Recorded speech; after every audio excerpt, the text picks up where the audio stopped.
Hey there, Ronto. This is Double Radio, and I'm Conrad Getz, coming at you with a big batch of news today from here at the station. The weather is finally starting to warm up, which is a bit of a welcome news to everyone everywhere since this winter was particularly bitter. I know it was a challenge to keep this place any sort of warm, and that was with help from Hunter. Speaking of which, he reported back that work on the Mr. Handy unit is going well, despite him needing to get a bunch of extra parts that were originally for an iBot from a trader that passed through. I'm not sure what he's got planned, but luckily he double-checked the parts and assured me that all the old Enclave identifiers on them have been thoroughly removed. I certainly don't need that kind of heat.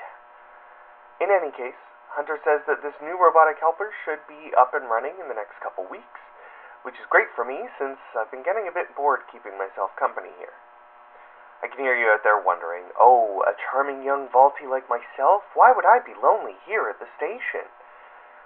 Well, the simple answer is that the station is kind of a work in progress. I've got my room and the radio console here, but it's been slow going getting other areas cleared out for anyone else to stay here with me. Plus, I think there might be a cat living somewhere around here.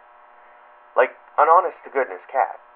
Hunter keeps calling me a crazy, cooped-up underground imbecile every time I mention it, but I swear I heard a meow last week.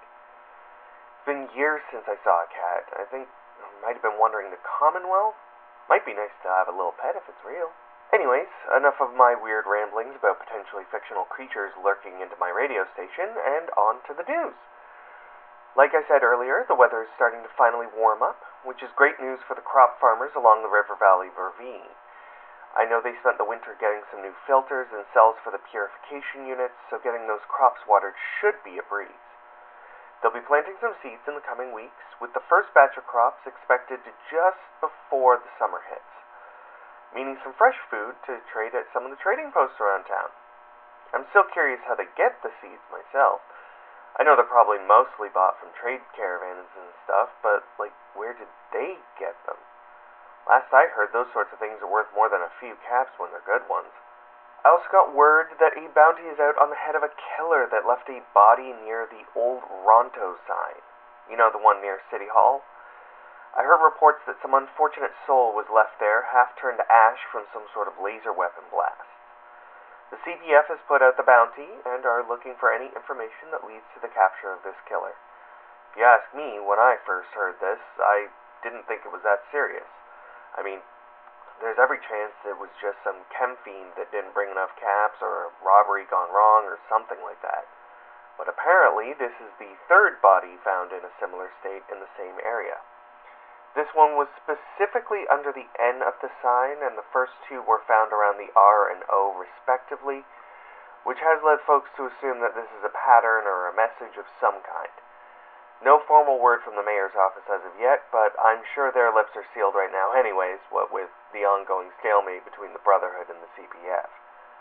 That actually brings me to the latest bit of news out of those camps.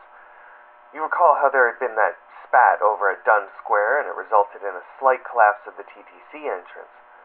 Well, it turns out that this was an interesting case of wrong place, wrong time for both sides of the small skirmish.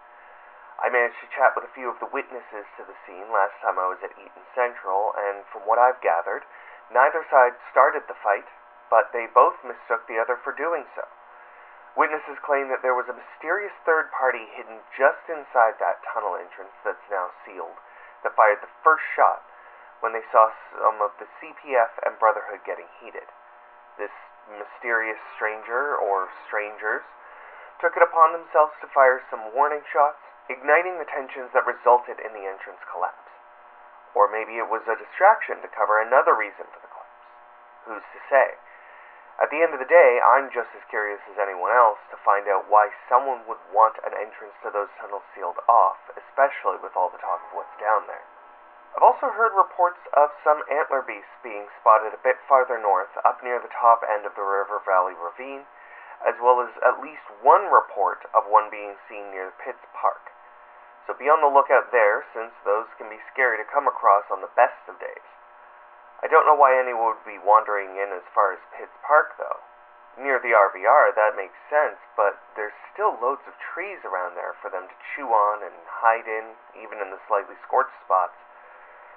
But to get right into town and be seen in a local park? Something must have lured it in. I don't know. At any rate, I'd be careful and carry some extra ammo if you can afford the caps. Last up for today's broadcast, I want to give a special birthday shout-out to Maggie G out on the island.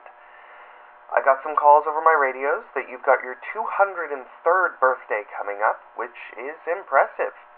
I've heard of ghouls struggling to make it this long, but it sounds like you have a lot of love and care out there in that community, which must be great to keep from turning feral. I also dread to see a cake with that many candles on it. Oh my gosh. Well, happy birthday out there, and I hope you have a wonderful time. That's about it for me today, Ronto. I'm hoping to get out and stretch my legs a bit, maybe take a wander along the Danny to see about getting a power fist or something to do some clearing out around here. There are some doors that I just can't manage to pick the locks on, and I figure a nice hard punch could do them in. Or maybe a super sledge. I'll pose the question over the static to you all out there. What would you use in a pinch to open a door if you can't find a key or pick a lock? Ideally something that doesn't use any ammo. This has been Conrad Getz for Double Double Radio, signing off for now. Oh my gosh, that has to be a cat. Come here, kitty.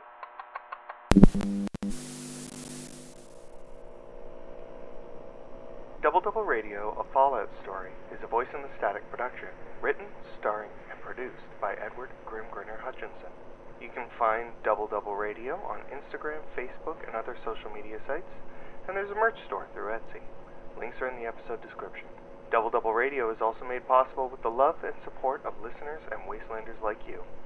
If you want to help support the show on Patreon, that link will also be in the description alongside the list of monthly supporters. Thanks for listening.